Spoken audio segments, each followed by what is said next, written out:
He said, I'll love you till I die. It was in Saratoga, Texas, September the 12th, 1931. That's when this old world came to know the man that we would all love, a man they called George Jones. I had heard at the age of 7 that his parents had bought their very first radio. And that's when he had heard for the very first time those golden sounds of country music that would fill forever his honky-tonk soul. As a young man at the age of 9, to him was given his very first guitar. Bound by a passion and desire that burned deep within, George started on a career that for 50 years would carry him.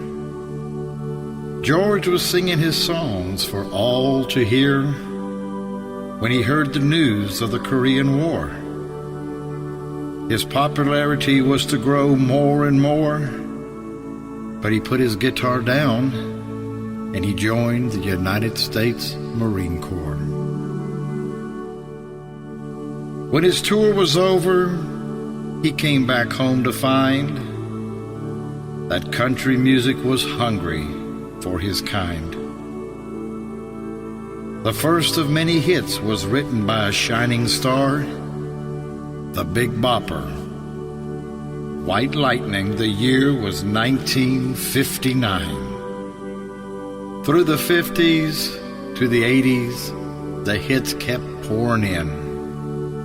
George told us of tender years, why he even took us on a grand tour. He wanted us to walk through this world with him, and in '92 was placed in the Country Music Hall of Fame.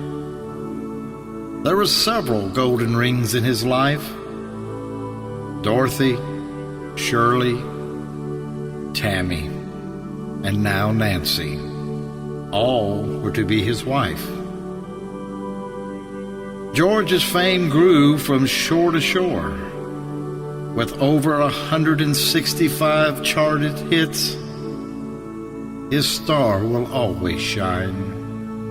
So let's toast the legend with yesterday's wine.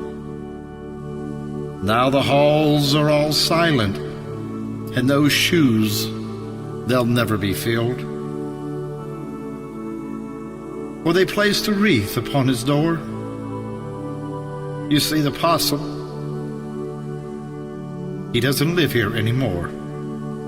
Now George has left us to go on home, but he'll always be remembered, for tonight he will sing around God's heavenly throne.